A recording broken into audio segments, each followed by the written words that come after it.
আসসালামু আলাইকুম। বিসমিল্লাহির রহমানির রহিম। সবাইকে শুভ সন্ধ্যা।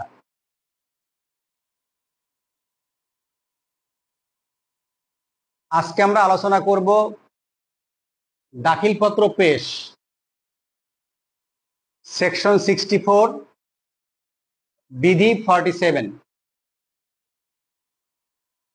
কারণ আমরা জানি যে দাখিলপত্র যারা ভ্যাট নিবন্ধিত বা তালিকাভুক্তির আওতায় আছেন বা নিবন্ধন যোগ্য বা তালিকাভুক্তি যোগ্য, তাদের জন্য দাখিলপত্র খুবই গুরুত্বপূর্ণ একটা বিষয়। তো এই জন্য আমরা আজকে দাখিলপত্র কিভাবে আমরা পেশ করব এই বিষয় নিয়ে আমরা আলোচনা করব। সেকশন 64-এ যেটা বলা আছে যে নিবন্ধিত ব্যক্তি বা তালিকাভুক্ত ব্যক্তি বা নিবন্ধন যোগ্য বা তালিকাভুক্ত যোগ্য কোনো ব্যক্তি কর মেয়াদ শেষ হওয়ার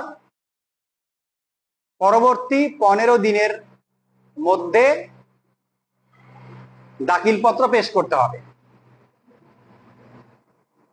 এখন অনেক সময় আমরা দেখি যে 15তম দিন গভর্নমেন্ট হলিডে পড়ে যায়।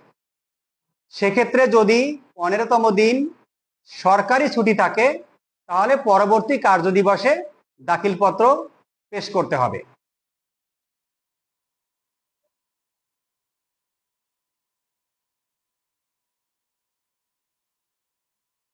এছাড়াও আমরা জানি যে অনেক সময় ন্যাচারাল ক্লামিটি হতে পারে, আনএক্সপেক্টেড কোনো কিছু হতে পারে।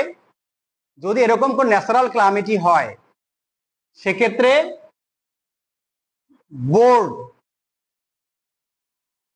সরকারের পারমিশন সাপেক্ষে কোনো সুদ এবং জরিমানা ছাড়াই দাখিলপত্র পেশ করার সময়সীমা বৃদ্ধি করতে পারবে। তাহলে আমরা কয়েকটা কন্ডিশন দেখলাম। একটা হচ্ছে যে আপনার ন্যাচারাল ক্লামিটি হতে হবে,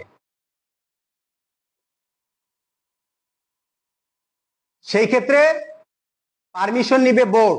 কার কাছ থেকে পারমিশন নিবে? সরকারের কাছ থেকে। পারমিশন যদি নেয়, তাহলে আমরা জানি যে নির্ধারিত সময়ের মধ্যে যদি দাখিলপত্র পেশ না করা হয়, তাহলে সুদ দিতে হয় এবং জরিমানা দিতে হয়। কিন্তু এই ক্ষেত্রে সুদও দিতে হবে না, জরিমানাও দিতে হবে না, এবং দাখিলপত্র পেশ করার সময়সীমা বৃদ্ধি করবে বোর্ড সরকারের অনুমোদন সাপেক্ষে।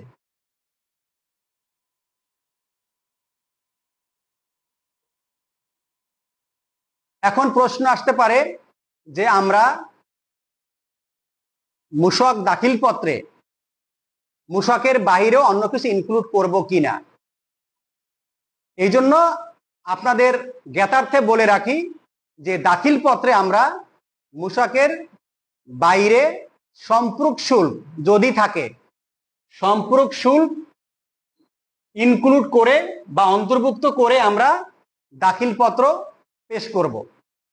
এটা আমাদের মাথায় রাখতে হবে। যদি সম্পূরক শুল্ক থাকে, যে ব্যক্তি দাখিলপত্র পেশ করবে তার যদি সম্পূরক শুল্ক থাকে, তাহলে দাখিলপত্রের মধ্যে সম্পূরক শুল্ক অন্তর্ভুক্ত করতে হবে।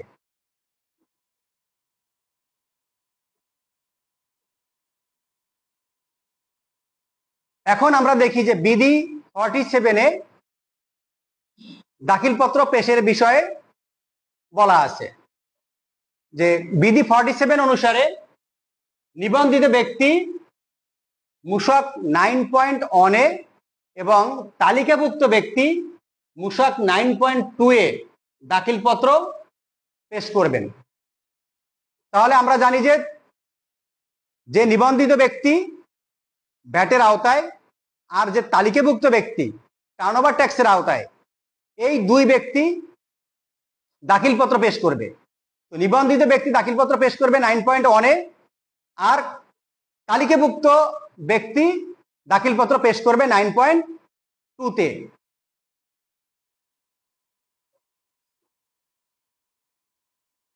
তাহলে দাখিলপত্র কার কাছে পেশ করবে?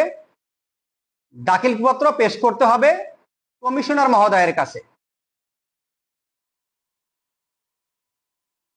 এখন দাখিলপত্র আমরা জানি যে অনলাইনে দেয়া যায় এবং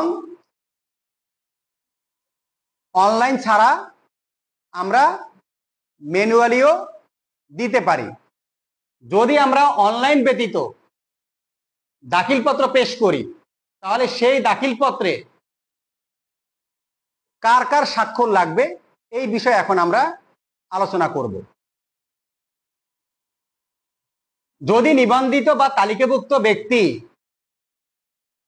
বাংলাদেশে উপস্থিত না থাকেন অথবা তার পক্ষে অন্য কোনো কারণে দাখিলপত্র স্বাক্ষর করা সম্ভব না হয়, সেই ক্ষেত্রে তাহার পক্ষে যথাযথভাবে ক্ষমতাপ্রাপ্ত ব্যক্তি অথবা তাহার পক্ষ হতে এমন কোনো ব্যক্তি যিনি উক্ত ব্যক্তি কর্তৃক স্বাক্ষর করার জন্য আমোক্তারনামা প্রাপ্ত। তাহলে এইটা কখন স্বাক্ষর করতে হবে? যদি আমরা দাখিলপত্র অনলাইনে পেশ না করি তাহলে স্বাক্ষরের প্রশ্ন আসে এবং সেই ক্ষেত্রে যে নিবন্ধিত ব্যক্তি সে যদি বাংলাদেশে না থাকে তাহলে তার দ্বারা নমিনেটেড যে ব্যক্তি সেই ব্যক্তি স্বাক্ষর করবে।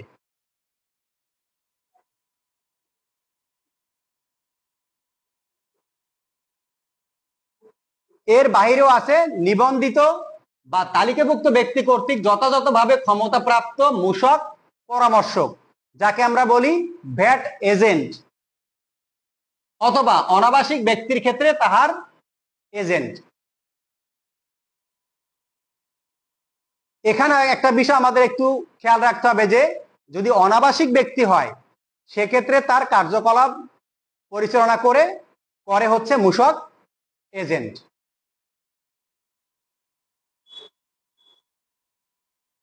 এখন কমিশনের কাছে আমরা দাখিলপত্র পেশ করব। পেশ করার ক্ষেত্রে আমরা দাখিলপত্র কোন কোন জায়গায় জমা প্রদান করতে পারবো এই বিষয়টা আমরা একটু আলোচনা করব। আমরা যদি দেখি, 1 নাম্বার হচ্ছে অনলাইনে বোর্ডের ভ্যাট অনলাইন সিস্টেমে আমরা দাখিলপত্র পেশ করতে পারি।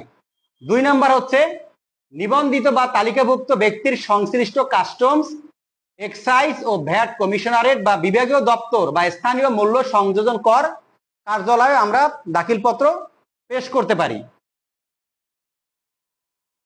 3 নাম্বার হচ্ছে বোর্ড বা সংশ্লিষ্ট কমিশনার কর্তৃক নির্ধারিত কোন স্থান। 4 নাম্বার হচ্ছে বোর্ড বা সংশ্লিষ্ট কমিশনার কর্তৃক পরিচালিত কোনো মেলা। আমরা জানি যে মেলায়ও রিটার্ন দেওয়ার সুযোগ আছে। 5 নাম্বার হচ্ছে বোর্ড কর্তৃক আদেশ দ্বারা নির্ধারিত অন্য কোনো স্থান। তাহলে আমরা দেখলাম যে 5টা স্থানে আমরা তালিকাপত্র পেশ করতে পারি।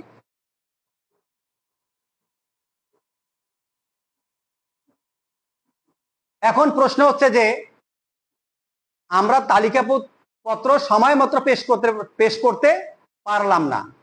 সময় মতো মানে হচ্ছে কি, কর মেয়াদ শেষ হলে তার পরবর্তী মাসের 15 তারিখের মধ্যে 15তম তারিখ পর্যন্ত আমরা দাখিলপত্র পেশ করতে পারবো। এখন কোনো কারণে পরবর্তী মাসের 15তম তারিখের মধ্যে বা 15তম তারিখে আমরা দাখিলপত্র পেশ করতে পারলাম না, সেক্ষেত্রে কিভাবে আমরা দাখিলপত্র পেশ করব?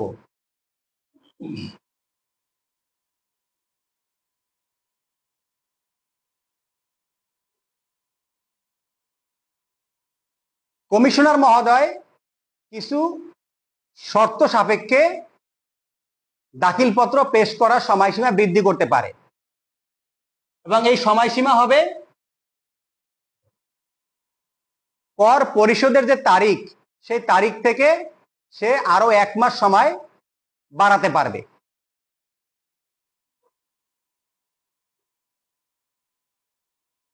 এখন প্রশ্ন হচ্ছে যদি 1 মাস সময় বাড়ানো হয় সেক্ষেত্রে কোনো সুদ বা জরিমানা দিতে হবে কিনা। যদি নিবন্ধিত ব্যক্তি বা তালিকাভুক্ত ব্যক্তি জানে যে আমি সময় মতো দাখিলপত্র পেশ করতে পারবো না, তাহলে যে কর মেয়াদের দাখিলপত্র সেই কর মেয়াদ সমাপ্তির 7 দিন পূর্বে কমিশনার বরাবর আবেদন করতে হবে মূসক 9.3 মাধ্যমে। যদি কমিশনার বরাবর মূসক 9.3 মাধ্যমে আবেদন করে, তাহলে কমিশনার মহোদয় আবেদনের 7 দিনের মধ্যে তাহা অনুমোদন করবেন। যদি 7 দিনের মধ্যে অনুমোদন না করে, তাহলে ধরে নিতে হবে এটা অনুমোদিত হয়ে গেছে।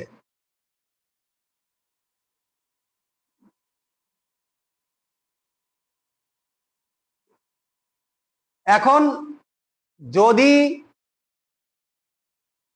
কর মেয়াদ শেষ হওয়ার 7 দিন পূর্বে কমিশনার মহোদয়ের কাছে আবেদন করে, সেই ক্ষেত্রে শুধুমাত্র সুদ দিতে হবে। সেকশন 127 অধীনে শুধুমাত্র সুদ দিতে হবে। আর যদি আবেদন না করে, সেক্ষেত্রে 127 অধীনে সুদ এবং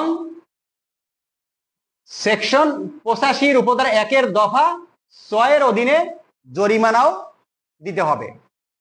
তো এটা আমাদের জন্য খুবই ইম্পর্টেন্ট, যারা আমরা প্র্যাকটিক্যাল জব করব বা আমরা কোনো ব্যক্তির এজেন্ট হিসেবে কাজ করব, আমাদেরকে মনে রাখতে হবে যে কোনো সিচুয়েশনে যদি আমরা সময় মতো দাখিলপত্র পেশ না করতে পারি, তাহলে যেই কর মেয়াদের দাখিলপত্র পেশ করতে পারবো না, সেই কর মেয়াদ শেষ হওয়ার 7 দিন পূর্বে কমিশনার মহোদয় বরাবর আমাদেরকে আবেদন করতে হবে।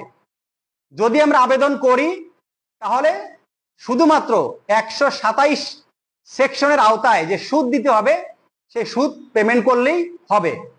কিন্তু যদি আমরা 7 দিনের মধ্যে আবেদন না করি, তাহলে সেকশন 127 এবং সেকশন 85 এই 2 সেকশনের আওতায় সুদ এবং জরিমানা দুইটাই দিতে হবে।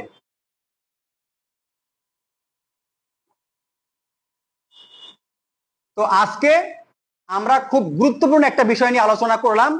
একটা হচ্ছে দাখিলপত্র পেশ, আর একটা হচ্ছে বিলম্বে দাখিলপত্র পেশ।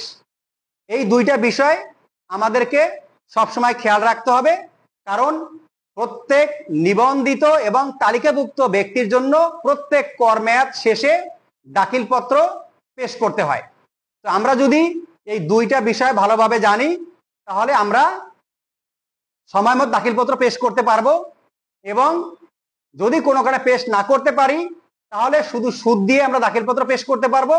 আর যদি আমরা প্রপার সিস্টেম ফলো না করি, তাহলে আমাদেরকে সুদ এবং জরিমানা দুইটাই দিতে হবে। তো আপনারা আশা করি আমার যতটুকু আমি আলোচনা করেছি, এটা যদি আপনারা ভালোভাবে স্টাডি করেন, তাহলে আপনারা এখান থেকে উপকৃত হবেন।